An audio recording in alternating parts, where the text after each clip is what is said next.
Assalomu alaykum. Samarqand shahar hokimligi axborot xizmati haftalik yangiliklar haqida xabar beradi.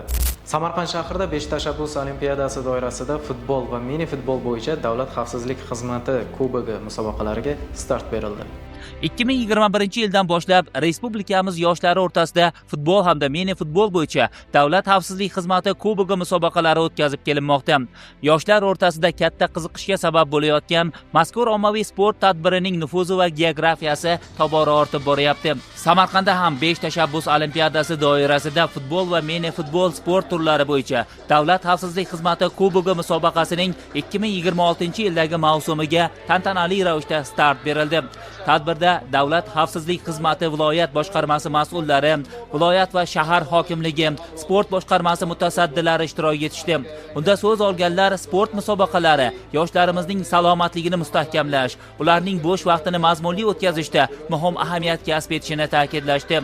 Yirik sport bayramida yosh sportchilar, mahallalardagi sportsevar o'quvchilar, futbol jamoalari faol qatnashdilar. Ilk rasmiy uchrashuvni mas'ullar ramziy tarzda boshlab berishdi. Shundan so'ng Samarqand shahridagi Hofiz Sheroziy hamda Yuqori Xo'jasaid mahallasi yoshlari o'yinga kirishdi. Kubokning tuman shahar saralash musobaqalari aprel-may oylarida, viloyat bosqichi iyun-iyul va respublika final musobaqasi avgust oyida o'tkazilishi rejalashtirilgan. Ta'kidlash lozimki, Davlat xavfsizlik xizmati kubogini o'tkazishdan ko'zlangan maqsad yoshlar orasida sportni ommalashtirish va sog'lom turmush tarzini targ'ib qilish, ularni vatanga sadoqatli avlod qilib tarbiyalashdan iboratdir. Amir Temur tavalludining 690 yilligi munosabati bilan viloyat va shahar hokimligi keng jamoatchilik vakillari Amir Temur maqbarasini ziyorat qilishdi. Uning tabarruk nomiga Qur'on tilovat qilinib, Sohib Qur'on haykali poyiga gullar qo'yildi va ulug' bobomizning xotirasiga hurmat-ehtirom ko'rsatildi.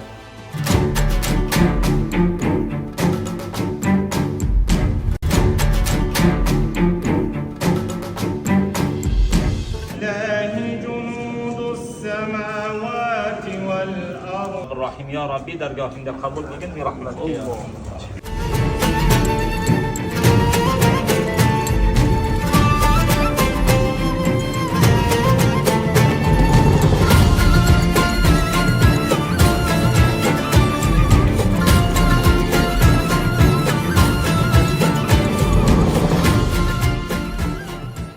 Samarqand shahar hokimi Fazliddin Umarov an'anaga muvofiq talaba hamda yosh dasturchilar bilan ham uchrashdi.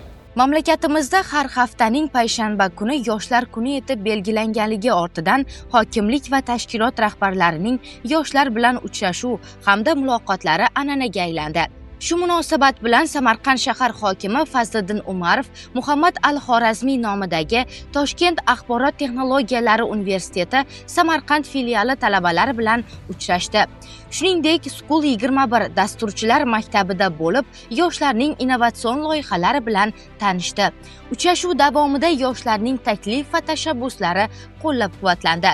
Haftaning har payshanba kuni yoshlar bilan uchrashuvlar davom etadi.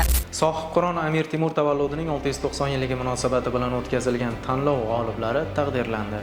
Buyuk davlat arbobi va sarkarda Sohib Qur'on Amir Temur tavalludining 690 yilligi munosabati bilan Samarqand shahar hokimligi Ma'naviyat va ma'rifat kengashi, Respublika Ma'naviyat va ma'rifat markazi Samarqand shahar bo'limi hamkorligida Tarix so'zlaydi deb nomlangan videoroliklar tanlovi o'tkazildi. Ushbu tanlovda Samarqand shahridagi korxona, tashkilot, muassasalar o'rtasida Sohib Qur'on Amir Temurning shaxsiyati, buyuk ajdodimizning bashariyat tarixi va Turon tamaddunidagi o'rni hamda Temuriylarning boy merosini asrab-avaylash va targ'ib qilishga qaratildi. Mazkur tanlovning taqdirlash marosimida so'z olganlar Amir Temurning boy ma'naviy merosi, uning kuch adolatdadir shiori bugungi kunda ham o'z ahamiyatini yo'qotmaganini alohida ta'kidlandi. Yoshlarga ajdodlar merosini o'rganish, uni qadrlash va kelajak avlodga yetkazish borasida muhim tavsiyalar berildi.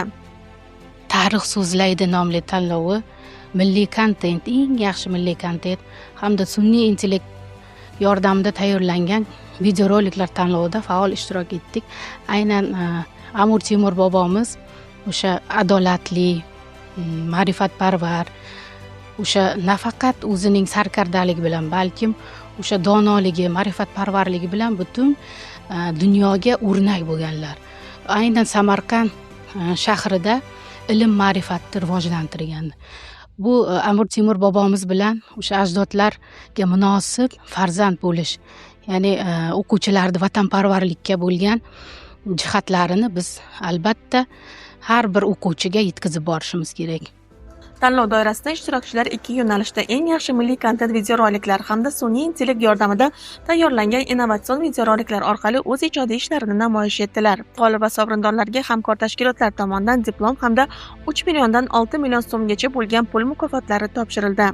Aslida bu tanlovning maqsadlaridan biri shu yosh avlodga ota-bobolarimizni tanishtirib, o'sha milliy g'ururni yuksaltirish, o'shalar orqali biz oddiy xalq emasligimiz, ya'ni bizning ota-bobolarimiz buyuk bo'lgani, bizni yosh avlodlarimiz ham, biz ham o'shalarga qarab ishlar qilishimiz, katta ishlar qilishimiz kerakligini eslatib turadi deb o'ylayman.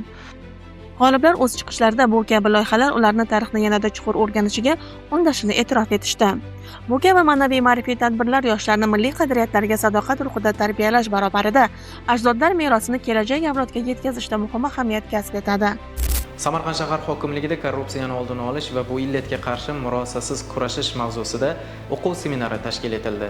Korrupsiya jamiyat rivojiga jiddiy to'sqinlik qiluvchi, adolat tamoyillarini izdan chiqaruvchi hamda qonun ustuvorligiga putur yetkazuvchi illat hisoblanadi. Ushbu salbiy holat nafaqat iqtisodiy taraqqiyotni sekinlashtiradi, balki fuqarolarning davlat va jamiyatga bo'lgan ishonchiga ham salbiy ta'sir ko'rsatadi.